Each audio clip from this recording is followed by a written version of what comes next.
Sophie Lemayeux, l'exposition mode et sport d'un podium à l'autre met en avant les liens qui unissent la mode et le sport, deux domaines qui semblent pourtant éloignés, de l'Antiquité à nos jours. Tout d'abord, combien de pièces avez-vous réunies pour couvrir l'ensemble de ces époques?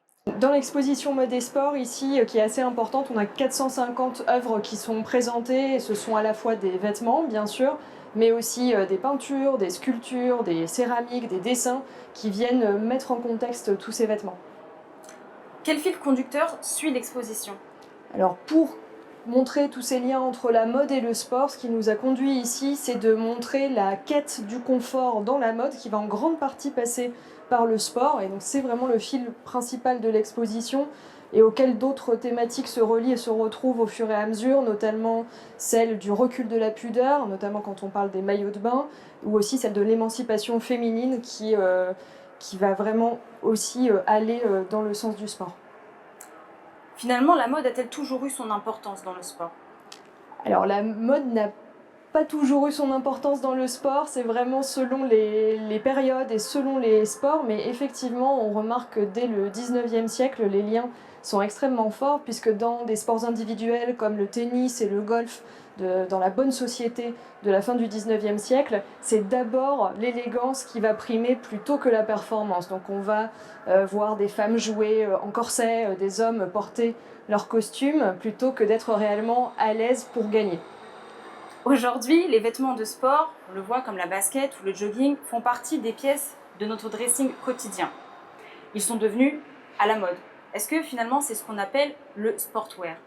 Oui, le terme sportswear, justement, au départ définissait plutôt le vêtement de sport en lui-même, mais dès la fin des années 20, on le trouve en français dans certaines revues de mode pour expliquer ce vêtement de sport, mais très vite, dès les années 30, il va signifier un vêtement qui donne une allure sportive plutôt qu'un vêtement de sport en lui-même. Et effectivement, ça va être le cas de ces vêtements type jogging, type sneakers, qui vont passer dans notre vestiaire quotidien et parfois ne même plus être faits pour le sport au départ.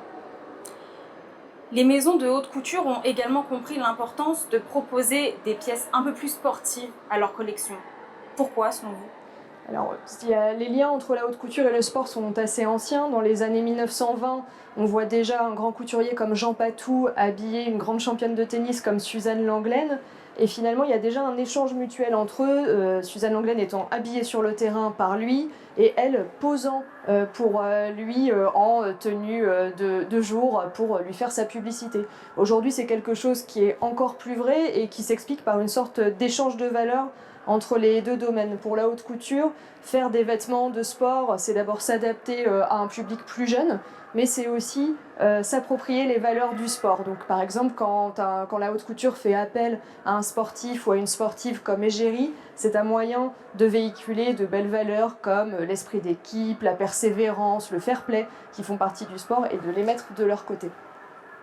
En cette année olympique, puisque nous accueillons les JO, le créateur de mode Stéphane Hachepoul a inauguré les tenues officielles des athlètes des équipes de France. Depuis quand la mode s'invite-t-elle aux Jeux olympiques?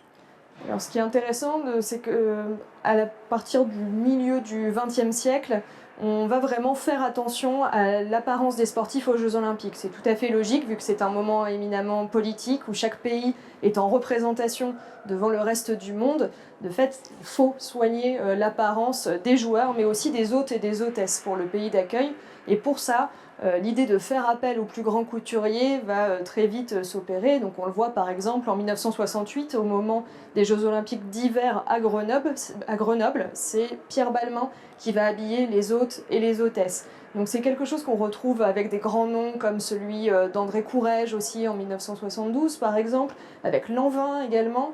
Et donc aujourd'hui, c'est assez intéressant de voir que le coq sportif, qui est un équipementier, s'occupe de la partie technique, mais choisit aussi de faire appel à réellement un directeur artistique qui relève plus du domaine de la mode pour harmoniser et pour esthétiser aussi ces jeux. C'est aussi important parce que la France a ce savoir-faire de la haute couture, parce que Paris est une capitale de la mode et que d'autant plus pour des Jeux Olympiques en France, c'est quelque chose qu'on va revendiquer. L'exposition se termine dans un peu moins de 2 semaines. Quel retour pourriez-vous faire à chaud et pourriez-vous dire que l'objectif est rempli?